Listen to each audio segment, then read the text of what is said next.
प्रधानमंत्री के इस 83-84 मिनट के भाषण में क्या नया था? कुछ भी नहीं। जैसे पिछले 8 भाषण थे, ठीक उसी की तरह यह आज का नवा भाषण भी खोखला था। इसके अलावा कुछ नहीं था। प्रधानमंत्री ने इस पूरे भाषण में जो भी कुछ कहा है, वो केवल और केवल पीछे की ही तरह लोगों को मूर्ख बनाने की बातें हैं और कुछ भी नहीं। जैसे 5 संकल्पों की बात की गई, प्रण की, संकल्प भी नहीं कहा गया, उसे प्रण कहा गया। 5 प्रण की बात की गई।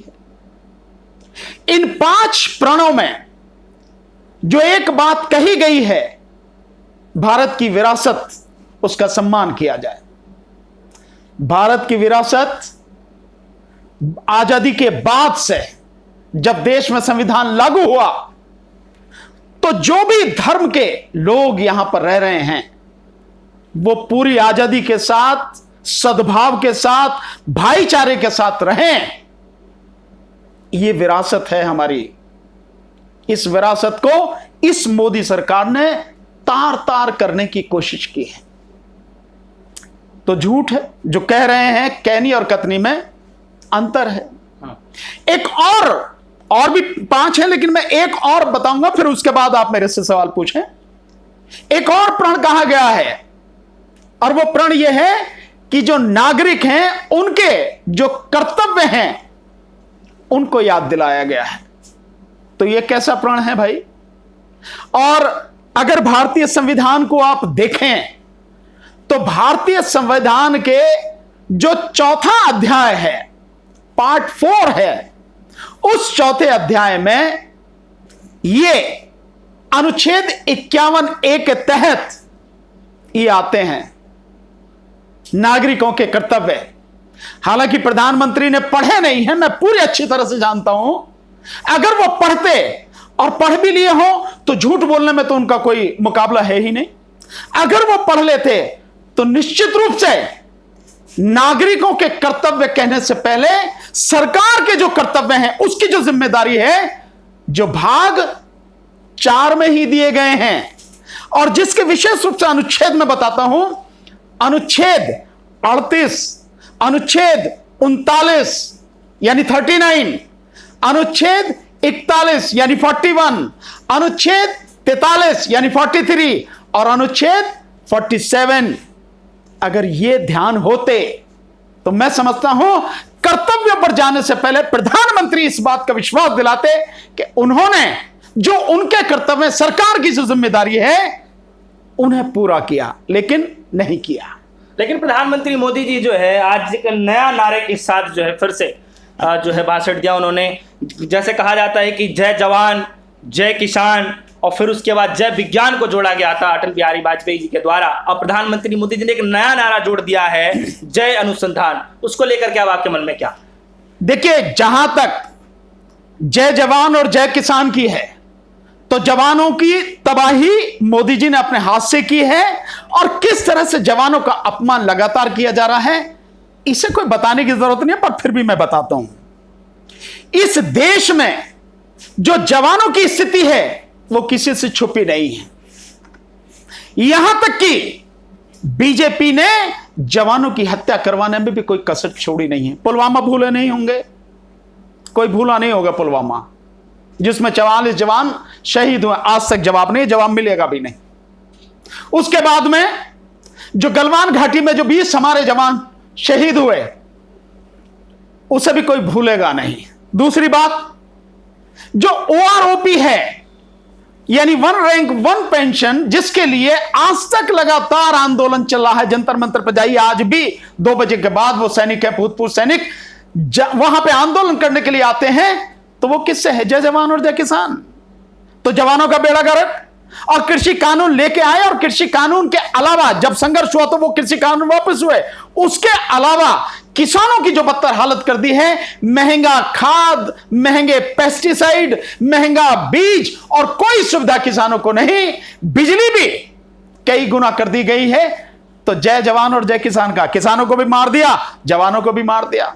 और वे जय विज्ञान, तो जिस तरह से धर्म के नाम पर अंधविश्वास फैलाया जा रहा है, तो विज्ञान की बात कहां है? कहां है विज्ञान?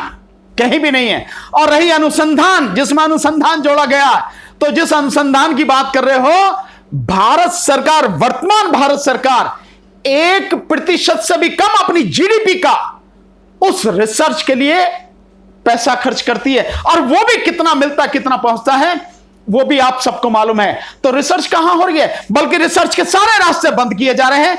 अगर देश में रिसर्च होती तो दुनिया के लिए, जो दुनिया भर में जाते हैं, लगभग 7 से 8 लाख जो वो हैं यहां के विद्यार्थी, स्टूडेंट, बाहर पढ़ने क्यों जाते हैं? अगर यहीं पर रिसर्च होती तो कोई रिसर्च किसी तरह की है नहीं। और जो नई शिक्षा नीति है, उस नई शिक्षा नीति में रिसर्च का पूरी तरह से बेड़ा गर्क किया जा रहा है। एजुकेशन को ही पूरी तरह से प्राइवेट किया जा रहा है। तो कहेगा अनुसंधान है, कुछ नहीं। कहने में क्या जाता है, मुंह के आगे मैदान है, अब जो मन में आए कह दीजिए। खोखली बातें पहले भी थी, आज भी वही खोखली बातें। लेकिन प्रधानमंत्री मोदी जी का ये कहना है कि हम वो लोग हैं जो शिव जो है जीव में जो है शिव देखते हैं, हम वो लोग हैं जो जीव में शिव देखते हैं, नर में जो है नारायण देखते हैं, नारी में जो है हम लोग नारायणी को कहते हैं, पौधे में जो है परमात्मा देखते हैं, नदी को जो है हम माँ मानते हैं। तो हम ऐसे लोग हैं। ये सब कुछ मान के भी इंसान का बेड़ा गर्क करते हैं, प्राणी मात्र को तबाह करते हैं। यही बात है। देखने में क्या जाता है? आप कुछ भी देखें, आपको कुछ भी, आप जो कहना है वो कहें आप। बात यह है कि कर क्या रहे हैं आप? क्या कर रहे हैं आप? अगर आप नर में नारायण देख रहे हैं, तो जो भेदभाव फैलाया जा रहा है आपके माध्यम से, जो धर्म के नाम पर नफरत फैलाई जा रही है, जिस नारायण को देख रहे हो, जिसको भी, मुझे नहीं पता कौन से नारायण को देख रहे हो, पर जिस नारायण को भी देख रहे हो, जो भी आपको नजर आ रहा है, क्या उसने आदमी आदमी में भेद करना सिखाया है? क्या धर्म के नाम पर कत्लेआम करना सिखाया है? क्या धर्म के नाम पर घृणा और नफरत फैलाना सिखाया है उसने, जो आप कर रहे हैं? तो देखने में क्या है और कहने में क्या है? कुछ भी नहीं। बात यह है, हकीकत क्या है, आप कर क्या रहे हैं? आपकी कथनी और करनी में जमीन आसमान का अंतर है। सर, पिछले बार जो कहा गया था कि जो है हम लोग जो है उनका सपना था, उनका संकल्प भी था कि हर आदमी का पक्का घर होगा, पक्की छत होगी, घर में नल होगा, नल में जल होगा, फिर शौचालय होगी, बिजली होगी, ये सब तमाम चीजें पे प्रधानमंत्री मोदी जी कह रहे हैं कि लाखों लोगों को इससे फायदा मिला और तुमने काम किया है। नहीं, प्रधानमंत्री ने तो अब वैसे तो 2017 में 75 वादे किए थे। उन 75 वादों का क्या हुआ, इसका हिसाब देना प्रधानमंत्री। उसका हिसाब नहीं देंगे, एक शब्द भी उस पर बोले नहीं है। जहां पक्के घर की बात है, पक्के घर 2022 में हर किसी को पक्का घर देने की बात कही थी, लेकिन अब उस टारगेट को 2024 तक बढ़ा दिया गया। इसका मतलब साफ है कि पक्का घर नहीं मिला। और रही दूसरी बात जिसकी आप बात कर रहे हो, अब से 6 महीने पहले, यानी जो उत्तर प्रदेश का चुनाव था, उस दौरान एक हरदोई में मीटिंग थी प्रधानमंत्री की। उस हरदोई की मीटिंग में प्रधानमंत्री ने एक बूढ़ी मां का जिक्र किया था कि वो बूढ़ी मां मुझे आशीर्वाद दे रही है, जिसको मैंने कभी देखा नहीं। वो भी मुझे आशीर्वाद दे रही है कि मैं नमक का हक जो अदा करूंगी। और जब पूछा गया नमक किसका, कि नमक मोदी का। जैसे प्रधानमंत्री की फैक्ट्री में बनना, प्रधानमंत्री ने अपनी पैसे से दिया। देश का पैसा देश के लोगों को विपत्ति के समय अगर दिया जा रहा है या उनकी मदद की जा रही है, तो ये सरकार का कर्तव्य है, एहसान नहीं है जिसे एहसान जताएगा। और उस बूढ़ी मां की हालत आज भी क्या है? उस बूढ़ी मां की हालत आज ये है कि उसके पास 4 लकड़ियों पर टंगी हुई प्लास्टिक की छत है। कच्ची छत भी नहीं मिली मोदी जी उसको, पक्की तो छोड़ ही दीजिए, कच्ची में नहीं मिली। और उसके यहां बैठने के लिए, खड़े होने के लिए, सोने के लिए जगह नहीं है। और वो आपसे पूछ रही, मोदी जी आपसे पूछ रही, वो आप हमें भूल गए, आपको हमारी याद नहीं, हमने तो अपना हक अदा कर दिया। आपने क्या किया? चारों तरफ बरसात में उसके यहां पानी भरा हुआ। 85 साल की उम्र है उसकी, और उसके जो पति है 95 साल की उम्र है उसकी, और मैनपुरी के करहल तहसील के रहने वाले हैं जिनका जिक्र किया। तो यह प्रधानमंत्री की सच्चाई है, हकीकत है। उन्हें कहना ही कहना है, करना कुछ नहीं है। सर क्यों आपको ऐसा लगता है कि सिर्फ बोलते बोलते हैं, करते कुछ नहीं? क्योंकि बार बार आंकड़े तो पेश किए जाते हैं, आंकड़े हमेशा देने के लिए तैयार रहते हैं। मैंने तो आपके सामने मैंने आंकड़े नहीं दिए, मैं भी तो आंकड़े दे रहा हूं आपके सामने। और एक आंकड़ा और ले जाता हूं, वो भी प्रधानमंत्री का था।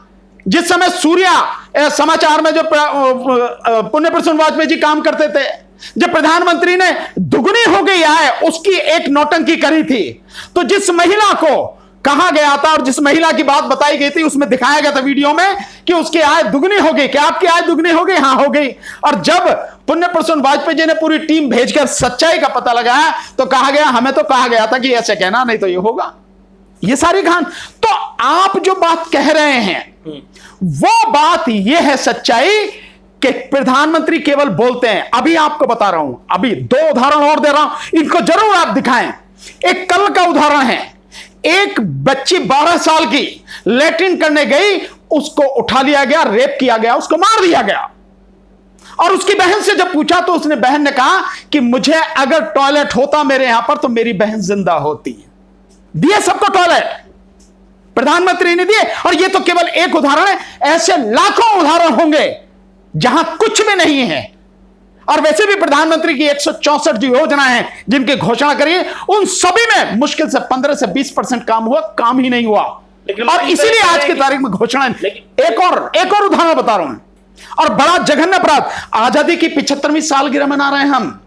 इस 75वीं सालगिरह पर राजस्थान में एक बच्चे को, दलित बच्चे को, एक स्कूल के टीचर ने पानी के ऊपर बहुत बुरी तरह से पीटा। कल उसकी डेथ हो गई, उस बच्चे की मौत हो गई उसकी।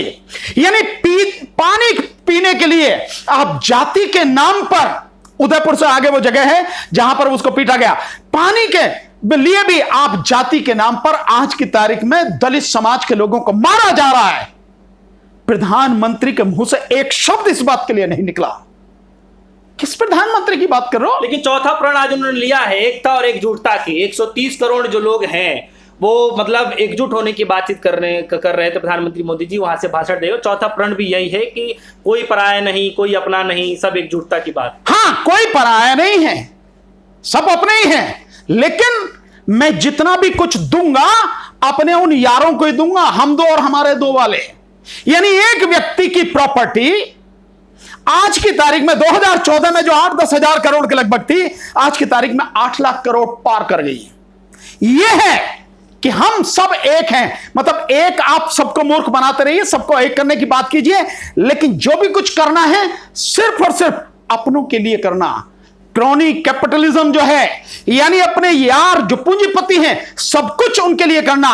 जो असमानता है, आर्थिक असमानता इतनी बढ़ गई है जिसकी आज के समय में कहीं तुलना नहीं की जा सकती। भारत भ्रष्टाचार में सबसे आगे, इस स्थिति में पहुंच गया। भारत भूख में दुनिया में सबसे आगे। पत्रकारों की स्वतंत्रता के मामले में, प्रेस की स्वतंत्रता के मामले में भारत कितनी पीछे है। आप देखिए, आप कितनी बुरी स्थिति में है। न्यूट्रिशन बच्चों को मिले, पोषण, उसमें कितनी बुरी स्थिति है भारत की, देखिए आप। लेकिन भ्रष्टाचार और जो है परिवारवाद को लेकर के भी प्रधानमंत्री मोदी जी ने आज जिक्र किया है लाल किले से। भ्रष्टाचार की बात, पैसे वसूले जाएंगे। भ्रष्टाचार की बात वो व्यक्ति कर रहा है जो आज की तारीख में इस देश में सबसे भ्रष्ट है।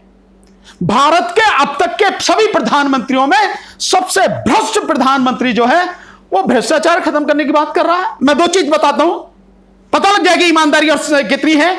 प्रधानमंत्री वाकई में अगर भ्रष्टाचार खत्म करना चाहते हैं तो बताएं, पीएम केयर फंड में कितना पैसा आया और कहां कहां से आया, कहां खर्च किया गया, और जिन लोगों ने दिया उनके लिए क्या क्या काम किया, नंबर 1। और अगर भ्रष्टाचार खत्म करने की बात है तो इस देश में जो इलेक्टोरल बॉन्ड है, जिसके लिए इलेक्शन कमीशन ने भी मना किया था, इलेक्टोरल बॉन्ड के माध्यम से जितना पैसा उसको बीजेपी को मिला है, प्रधानमंत्री में अगर हिम्मत है तो यह बताएं कि वो पैसा किस किस बिजनेसमैन से, किस किस से मिला इलेक्टोरल बॉन्ड के माध्यम से, और कितना मिला। और यह भी बताएं कि जिन बिजनेसमैन से मिला, प्रधानमंत्री ने उनको तोहफे में क्या क्या दिया। देश का सबसे भ्रष्ट व्यक्ति ये करा, भ्रष्टाचार खत्म हो जाएगी। नहीं, वो तो ये कह रहे हैं कि जो देश को लूटने की कोशिश कर रहे थे और जो बार बार जो है देश छोड़ के भाग जा रहे हैं, उनसे पैसा निकालने की पूरी कोशिश की जा रही है। बैंक जो है पूरी तरीके से पैसे को जो है मतलब निकालने की कोशिश कर रहा है। तो ये ना समझे कि पैसा जाने वाला है। ये वो व्यक्ति कर रहा है जिस व्यक्ति की सरकार में उन अपराधियों को जिन्होंने देश का पैसा लूटा है, बैंकों का पैसा मारा है, उनको बाकायदा जानबूझकर भगाया गया। जेलों में भी हैं। जेलों में कितने हैं? कौन लोग हैं जेलों में? जो असली लूटने वाले हैं वो कहां गए हैं? वो सारे के सारे जो है कहां हैं? वो सब विदेशों में बैठे हैं सारे के सारे। और दूसरा, जब आप, क्या जरूरत है जो बैंक का पैसा लूट के ले गए उसकी और भी क्या जरूरत है? अरे जब आपने अपने 8 साल में 10.5 लाख करोड़ रुपया अपने यार पूंजीपतियों का माफ कर दिया तो और क्या जरूरत है लूटने की? क्या देश में जो जिस तरह से एनसीएलटी यानी जो अपने आप को कंपनियां दिवालिया घोषित कर रही हैं, उसके माध्यम से भ्रष्टाचार नहीं हो रहा? क्या काम कर रहे हो आप उनके खिलाफ में? जो 12,000 की प्रॉपर्टी है वो 3,500-4 हजार करोड़ में बेच दी जा रही है, और जो व्यक्ति ले रहा है वो भी बैंक से ही, यानी बैंक का पैसा बकाया है 12,000 करोड़, और बैंक से ही फिर कर्जा लेके फिर उसको लिया जा रहा, और उसके बाद में फिर वो कर्जा रह जाएगा और उसको फिर सरकार माफ करेगी।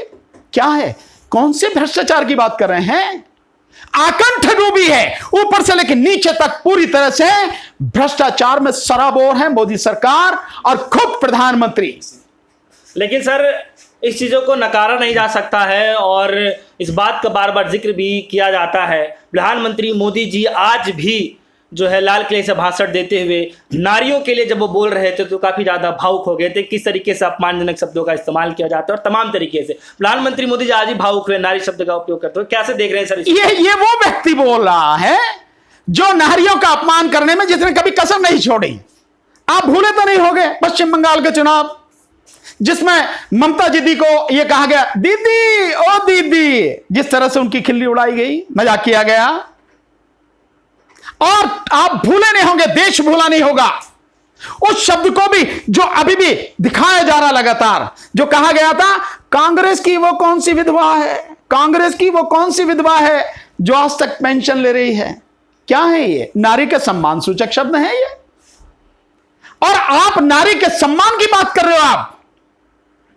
आपके पास 8 साल हो गए, 8.25 साल हो गए सरकार चलाते हुए, अभी तक 33% महिलाओं का आरक्षण का बिल आप लाए नहीं। संसद में पास होना तो दूर की बात है, आप लाए नहीं। आपकी पता लग जाएगी सच्चाई अगर आप महिलाओं को 33% आरक्षण वाला बिल लेकर आओ और दिखाओ, लोगों के सामने कहो कि हां हमने इतना आरक्षण दिया। हालांकि 33% आरक्षण के बिल से मैं सहमत नहीं हूं।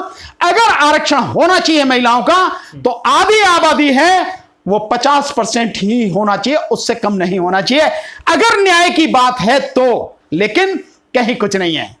और भूले नहीं होंगे जब करीब 60-62 हजार जो लड़कियां हैं नर्सिस का एग्जाम देने वाली हरियाणा में, जिस तरह से उनके साथ व्यवहार हुआ, उनके एग्जाम के विषय में जो सारी चीजें हुई, आप किनकी बात कर रहे हो? वो व्यक्ति, ये वो व्यक्ति हैं जिनके कई नेता, एमएलए, विधायक जिस तरह से महिलाओं का अपमान करते हैं, बलात्कार में शामिल हैं, ये वो पार्टी, उस पार्टी का नेता कह रहा है।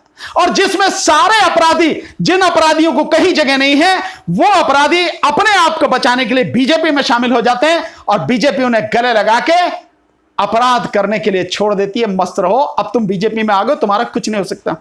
वो प्रधानमंत्री इस बात को कर रहे हैं। कहने से पहले एक बार नहीं 1000 बार सोचना चाहिए। लेकिन जिस आदमी का ईमान ही झूठ हो गया हो और झूठ के अलावा जो बोलता नहीं हो, वो आदमी कहां बोलेगा? खोखले वादे, खोखली बातें, सब कुछ खोखला ही खोखला, ठोस कुछ भी नहीं, सच कुछ भी नहीं। सर 83 मिनट के इस भाषण के दौरान सर आपने नया क्या कुछ सुना और नया क्या कुछ आपने सोच के बैठे थे कि मुझे ये चीज सुनने को मिलेगा, वो चीज ना मिला हो? नहीं, मैं तो देखिए अब जानता हूं कि कुछ मिलेगा ही नहीं, तो उसमें कुछ भी नया नहीं था। पुरानी ही तरह की नौटंकी थी और वो नौटंकी जो भी 82-83 मिनट चली वो चली, दो लोगों ने देखी, अब लोग उस पर चर्चा कर रहे हैं। और मैं कहता हूं, और मुझे इस पर सख्त आपत्ति है और मैं इसका बहुत जबरदस्त तरीके से विरोध करता हूं और देश के लोगों से भी कहता हूं कि इस बात का विरोध किया जाए कि बाबा साहब डॉक्टर अंबेडकर, गांधी और नेताजी सुभाष चंद्र बोस की बराबर में वीर सावरकर को बिठाया गया। सावरकर का नाम बाबा साहब डॉक्टर अंबेडकर, गांधी और नेताजी सुभाष चंद्र बोस के साथ में लिया गया, उस एक ग्रुप में लिया गया। मुझे इस बात पर कड़ी आपत्ति है। एक व्यक्ति जिसने गिड़गिड़ाकर माफी मांगी, अपनी जान की रक्षा की भीख मांगी, आप बाबा साहब डॉक्टर अंबेडकर को उसके बराबर में खड़ा कर रहे हो, गांधी के बराबर में कर रहे हो उसको। जो व्यक्ति अंग्रेजों के टुकड़ों पर पला, उससे आप गांधी की तुलना कर रहे हो, बाबा साहब डॉक्टर अंबेडकर को मिला रहे हो, नेताजी सुभाष चंद्र बोस को उस कैटेगरी में रख रहे हो। मेरी आपत्ति है, सख्त आपत्ति है इसमें, और देश के सभी लोगों को इसका विरोध करना चाहिए। प्रधानमंत्री को कोई हक नहीं है कि इस तरह से एक व्यक्ति को, जिसने देश की लड़ाई में कोई जिसका योगदान नहीं है, उसे आप देश के महान सपूतों की श्रेणी में खड़ा कर रहे हो। क्यों सर लगता है आपको कि ये नहीं करना चाहिए? बिल्कुल नहीं करना चाहिए। जो है नहीं, जो सच सबके सामने पूरी दुनिया जानती है, आप उस सच को झुठला के एक व्यक्ति को जबरदस्ती आप जो है स्वतंत्रता सेनानी बनाने की कोशिश कर रहे हो, जो कि है नहीं। लेकिन सरकार को सोच समझ के इन चीजों का कार्य कर रही होगी। सरकार इसलिए सोच समझकर कुछ नहीं कर रही, यही सिर्फ सोच है सरकार की कि जबरदस्ती इस देश का इतिहास बदलने की कोशिश की जा रही है। जबरदस्ती उन लोगों को थोपा जा रहा है जिनका इस देश की आजादी में कोई योगदान नहीं है, और जबरदस्ती सरकार अपनी जो जिम्मेदारी है उनसे भागते हुए लोगों पर थोप रही है कि नागरिकों का कर्तव्य है, सरकार का कोई कर्तव्य नहीं है। नागरिकों के कर्तव्य से पहले अनुच्छेद 36 से लेके अनुच्छेद 51 तक सरकार की जिम्मेदारी है, और वो है राज्य के नीति निर्देशक सिद्धांत, और वो केवल कहने के लिए नहीं है, मैंडेटरी है। सरकार को यह काम करना पड़ेगा। सरकार ने किया। इतने बड़े भाषण में क्या महंगाई पर बोले प्रधानमंत्री? उनकी जुबान से एक शब्द निकला महंगाई पर। लोगों के लिए रोटी खाने मुश्किल हो रही है, लोगों के लिए 2 वक्त की रोटी नहीं मिल रही है, कपड़ा नहीं है, सर पे छत नहीं है। लोगों के पास जितनी जमा पूंजी थी वो लगभग सारी निकाल चुके हैं। जो उनके पास जो मध्यम वर्ग के लोग हैं, उनके पास जो सोना वगैरह भी था वो भी गिरवी करके किस तरह से अपना जीवन जी रहे हैं। प्रधानमंत्री बोले इस पर, एक शब्द भी बोले प्रधानमंत्री इस पर? दुकानों पर जाइए आप, यानी जो प्रधानमंत्री ये कहता था कि जीएसटी लगा रखी है खाद्य पदार्थों पर, यानी कि अनाज पर, आटे पर, तेल पर, मक्खन पर, छाछ पर, उस प्रधानमंत्री ने जीएसटी हर एक पर लगा दी, जिसने कहा था कि जीएसटी नहीं लगेगी। लेकिन उस व्यक्ति ने न केवल ये, लेकिन बच्चों की पढ़ने की कॉपी पर, किताब पर, पेंसिल पर, शार्पनर पर, रबड़ पर, छाछ पर, दूध पर, दही पर, हर चीज पर टैक्स लगा दिया। वो व्यक्ति महंगाई के विषय में कहा, एक शब्द नहीं बोला। बेरोजगारी, कितनी भयानक बेरोजगारी है, और बेरोजगारी के विरोध में कल से आंदोलन भी दिल्ली में शुरू होने जा रहा है, और आंदोलन वो चलेगा 22 तारीख तक। और भयानक बेरोजगारी कितनी भयानक है, इसका आंकड़ा, 2 आंकड़े मैं आपको बताता हूं कि 45 करोड़ लोग इस देश के ये उम्मीद ही छोड़ चुके हैं कि इस सरकार में उनको कोई रोजगार मिलेगा।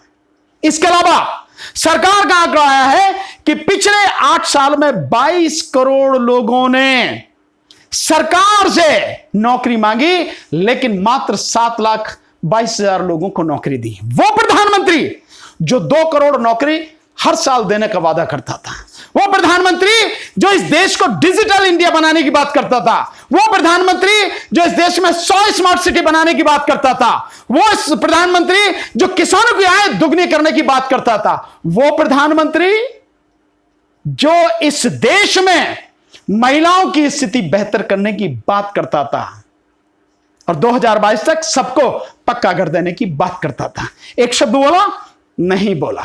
लेकिन आने वाले समय में तो विकसित देश बनाने की बात कर रहे हैं। हाँ बिल्कुल। अब भारत को जो विकासशील देश था, विकासशील देश से गरीब देशों की श्रेणी में तो पहुंचा दिया है। और विकसित का मतलब यह है कि जो गरीब है, अब गरीबों में भी सबसे नीचे की स्थिति में जो होगा उसमें पहुंचाने का इंतजाम किया जा रहा है। लोगों को रोजगार दिया जा रहा नहीं, लोगों की शिक्षा बेहतर की जा रही है नहीं, लोगों को स्वास्थ्य सुविधाएं दी जा रही है नहीं, किसानों की स्थिति बेहतर की जा रही है नहीं, मजदूरों की स्थिति बेहतर की जा रही है? नहीं। महिलाओं की जिंदगी संवारी जा रही है? नहीं। जो सैनिक हैं उनकी ओआरओपी उन्हें दी जा रही है? नहीं। जो सैनिक हैं उनकी भी स्थिति अब यह कर दी है, अब तक तो 1 रैंक 1 पेंशन की बात थी, अब यह है नो रैंक नो पेंशन, खत्म कहानी। सैनिक भी नहीं कहा जाएगा, यह स्थिति कर दी गई है। किसकी बात कर रहे हैं? कुछ होने वाला नहीं, सब देश को तबाही की तरफ ले जाया जा रहा है। चलिए, बहुत बहुत शुक्रिया।